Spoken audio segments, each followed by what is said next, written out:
नमस्कार दोस्तों, मैं दीपक शर्मा अंग्रेज आप सभी लोगों का स्वागत करता हूं द लीगल चैम्बर में।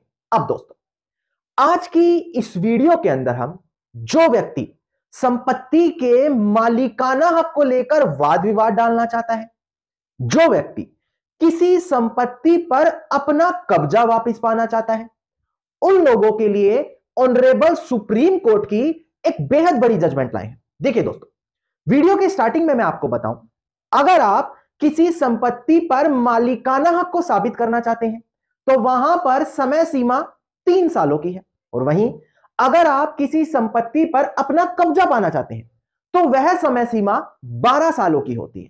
पर मैं अगर आपको कहूं कि आपके पास एक ऐसी जजमेंट भी उपलब्ध है, एक ऐसी जजमेंट भी अवेलेबल है जिसका इस्तेमाल करके अगर आप सही तरीके से केस डालें तो आप 3 साल निकल जाने के बावजूद भी अपना केस वहां पर दाखिल करा सकते हैं। अब दोस्तों, यह वीडियो आप लोगों की जानकारी के लिए बेहद बड़ी साबित होने वाली है।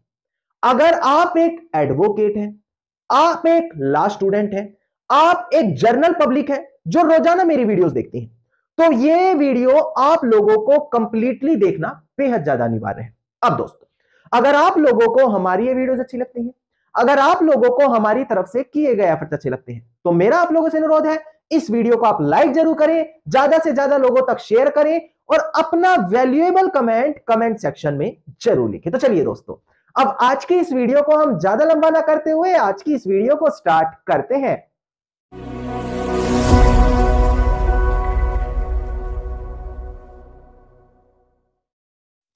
अब दोस्तों, सबसे पहले वीडियो की स्टार्टिंग में ही एक महत्वपूर्ण जानकारी आप सभी लोगों के साथ शेयर कर ली जाए। देखिए, अगर आप लोगों की कोई भी लीगल समस्या है, आप लोग मेरे थ्रू पर्सनली लीगल कंसल्टेशन यानी कि लीगल एडवाइस लेना चाहते हैं, तो इसी वीडियो के डिस्क्रिप्शन में आप लोगों को एक नंबर दिया है, उस नंबर पर आप कॉल करके अपनी कॉल बुक कराकर डायरेक्टली मुझसे लीगल एडवाइस भी पा सकते हैं।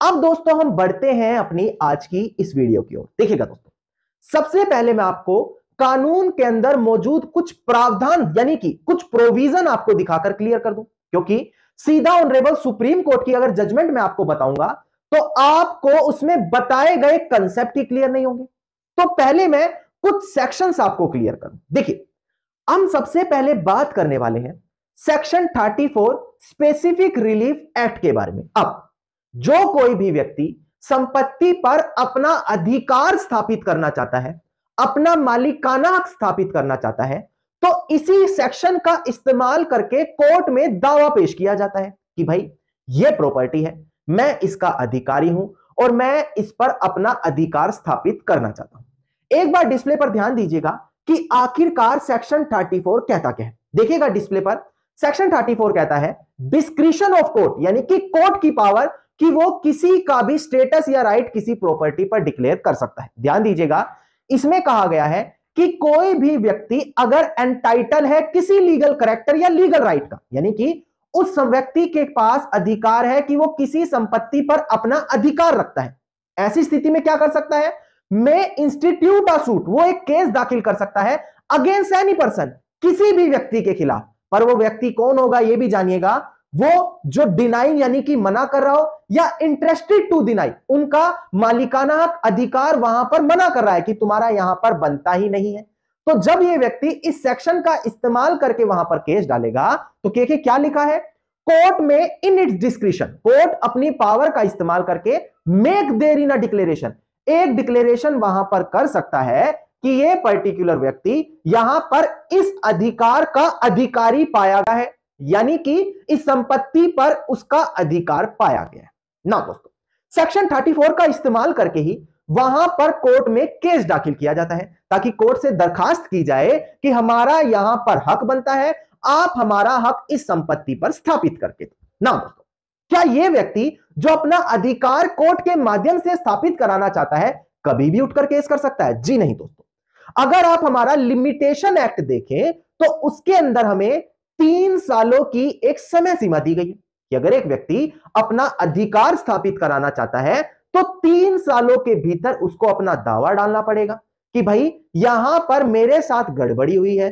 मेरा संपत्ति पर अधिकार बनता है और 3 सालों के भीतर मैं अपना दावा कोर्ट में पेश कर रहा हूं। उदाहरण के तौर पर समझा दूं, मान लेते हैं आपकी कोई संपत्ति थी जिसको धोखाधड़ी करके आगे बेच दिया। अब जैसे ही आपकी नॉलेज में आया, आपको 3 सालों के भीतर केस करना पड़ेगा। नाउ इसी के अंदर ये एक सेक्शन 17 भी होता है लिमिटेशन एक्ट में, जो कहता है अगर आपके साथ फ्रॉड हुआ है, चीटिंग हुई है, तो जैसे ही आपकी नॉलेज में वो फ्रॉड या चीटिंग आएगी, उस दिन से ये 3 सालों की समय सीमा की शुरुआत होगी। यानी कि चाहे आपके साथ 20 साल पहले धोखाधड़ी हुई है, इससे कोई भी मतलब नहीं रखता। जिस दिन आपकी नॉलेज में वो फ्रॉड आया है, उस दिन से वो 3 सालों की समय सीमा शुरू होगी। उन 3 सालों के भीतर आप अपना कोर्ट में इस सेक्शन के तहत दावा डाल सकेंगे। नाउ सेक्शन 34 के बाद बात आती है दोस्तों संपत्ति पर कब्जा पाने की। अब देखिए, सेक्शन 34 हमें अधिकार दिलवाता है संपत्ति पर अगर वहीं किसी व्यक्ति का ऑलरेडी अधिकार है, ऑलरेडी मालिकाना हक है, पर उसको केवल कब्जा चाहिए अपना, तो उसके लिए उसको section 27, article 64, article 65, schedule 1 of limitation act का सहारा लेना पड़ता है। यह कहता है अगर एक व्यक्ति जिसका अपनी ही संपत्ति पर कब्जा नहीं है, तो उसको एक 12 सालों की समय सीमा दी जाएगी। इन 12 सालों के भीतर वो संपत्ति पर अपना दावा यानी कि केस डाल सकता है, जहां पर उसको स्थापित करना पड़ेगा कि संपत्ति का मालिक तो मैं ही हूं। उसके लिए वो केस नहीं डाल रहा, वो ऑलरेडी कह रहा है मैं मालिक हूं, बस मुझे कब्जा चाहिए। तो कोर्ट जैसे उसका टाइटल देखेगी और यह चीज देखेगी कि उसने 12 साल अभी यहां पर कंप्लीट नहीं करे हैं, उसके भीतर ही दावा डाल दिया, तो वो सूट फॉर पोजेशन के तहत उसको डिग्री यानी कि उसके फेवर में जजमेंट दे दी जाएगी। वैसे तो 12 साल निकल जाने के बावजूद भी दावा पेश किया जा सकता है, पर वो हमारी आज की वीडियो का टॉपिक नहीं है। एडवर्स पोजेशन से संबंधित मैं काफी वीडियो डाल चुका हूं। नाउ ये दोनों प्रोविजन आपको पता होने अनिवार्य थे, जिसके तहत दावा डाला जाता है या जिसके तहत आप अपना कब्जा वापस पाना चाहते हैं। दोनों की समय सीमा भी मैंने आपको बताई। अब ऑनरेबल सुप्रीम कोर्ट की जजमेंट मैं आपको क्लियर कर देता हूं। एक बार आप डिस्प्ले पर ध्यान देखकर पहले केस टाइटल जानिए, इसके बाद मैं केस के फैक्ट्स आपके सामने पेश करूंगा। उसके बाद जो ऑनरेबल सुप्रीम कोर्ट ने यहां पर जजमेंट दी, वो चीज मैं यहां पर आपको क्लियर करूंगा। अब दोस्तों एक बार डिस्प्ले पर ध्यान दीजिएगा, आपको केस टाइटल यहां पर दिखाई दे रहा होगा। देखिएगा, केस टाइटल है हमारा स्वप्ना राव एंड अनदर, जो प्रेजेंट केस में अपीलियंट है, versus Syed Mahmood and another, जो प्रेजेंट केस में रिस्पोंडेंट है। इसका सिविल अपील नंबर है 4478 ऑफ 2007 और डेट ऑफ जजमेंट जुलाई 2019 है। यानी कि मात्र आपकी 3 से 4 साल पुरानी जजमेंट है, ज्यादा पुरानी जजमेंट में लाता भी नहीं।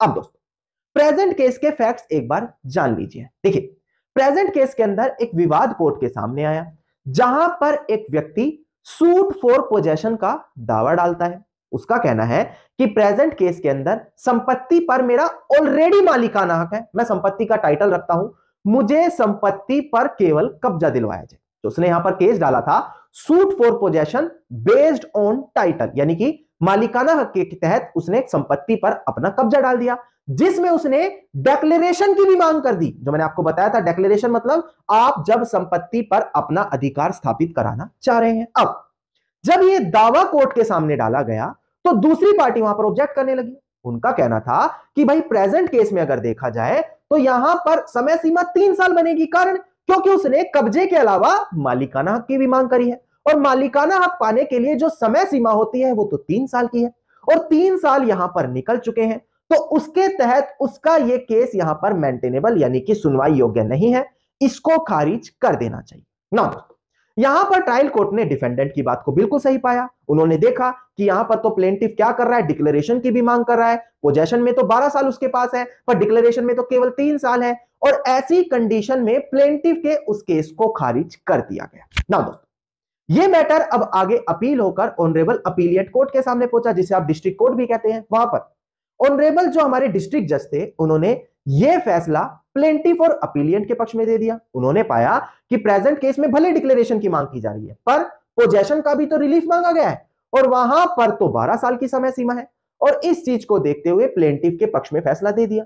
यह मैटर फिर आगे ऑनरेबल हाई कोर्ट में अपील में गया, जहां पर अपील में भी प्लेंटिफ के पक्ष में फैसला दिया गया ना। दोस्तों यह मैटर अब फाइनली ऑनरेबल सुप्रीम कोर्ट के सामने आया है। अपीलिएंट का कहना है कि यह प्रेजेंट केस तो सुनवाई योग्य है ही नहीं, कारण क्योंकि समय सीमा से बाध्य हो चुका है। प्लेंटिफ ने डिक्लेरेशन की भी केस में मांग की है, और अगर डिक्लेरेशन को देखा जाए तो उसका केस तो सुनवाई योग्य बचा ही नहीं, 3 साल निकल चुके हैं।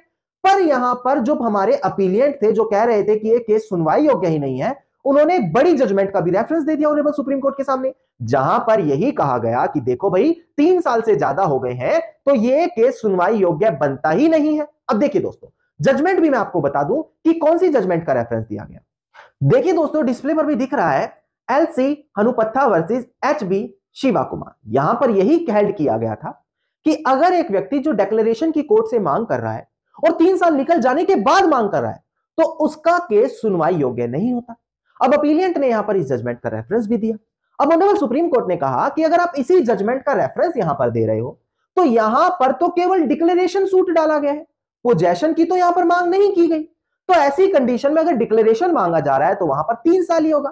पर अगर हम इसी केस की बात करें, मतलब जो ऑनरेबल सुप्रीम कोर्ट के सामने अपील के माध्यम से आया है, वहां पर तो सूट फॉर पोजेशन डाला है जो टाइटल के बेस पर है, तो वहां पर तो 12 साल की समय सीमा मानी जाएगी, जिसके तहत अगर ये केस हम देखें तो ये तो सुनवाई योग्य है। ये प्रेजेंट जजमेंट आपकी वहां पर किसी काम नहीं आएगी। तो ऑनरेबल सुप्रीम कोर्ट ने भी यहां पर यही पाया कि अगर एक suit for possession based on title डाला गया है तो ऐसी कंडीशन में उसकी समय सीमा 12 साल मानी जाएगी, ना कि 3 साल। पर जो व्यक्ति ये रिलीफ कोर्ट से मांग रहा है कि मुझे कब्जा दिलाओ टाइटल के बिहाफ पर, उसको तुरंत अपना टाइटल दिखाना पड़ेगा कि मेरा ऐसे टाइटल बनता है। वो कोर्ट से नहीं कह सकता कि मेरा टाइटल स्थापित करो, जी नहीं, वो तो डिक्लेरेशन हो गया। वो suit for possession based on title बोल रहा है कि मेरा ऑलरेडी टाइटल है, मुझे स्थापित करने की जरूरत नहीं है। उसको वो दिखाकर, सबसे पहले स्टार्टिंग में उसको टाइटल दिखाकर अपना पोजेशन प्रॉपर्टी पर रिकवर करना पड़ेगा, जिसके तहत वहां पर कोर्ट 12 सालों की समय सीमा मानेगा।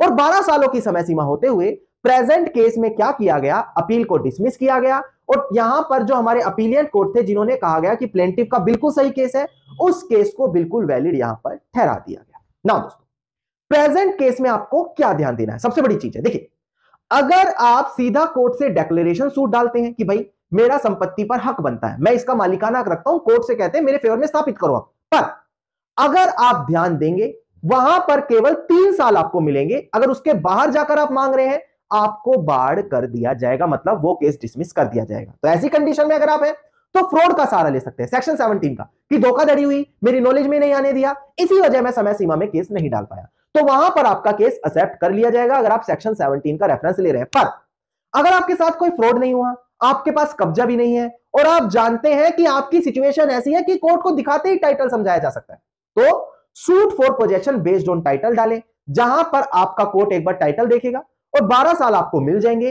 12 साल मतलब एक बड़ी समय सीमा, उस समय सीमा के भीतर आप अपना दावा डालकर संपत्ति को वापस पा सकते हैं। तो यह चीज बड़ी टेक्निकल तरीके से आपको फॉलो अप करनी पड़ेगी, जिसके अंदर कोई भी गलत एडवाइस, कोई भी गलत रास्ता आपको नहीं अपनाना। अगर आप क्लेवर ड्राफ्टिंग करते हैं, आप ही फंसने वाले हैं, क्रिमिनल केस के लिए नहीं, आपके ऊपर कॉस्ट लग जाएगी।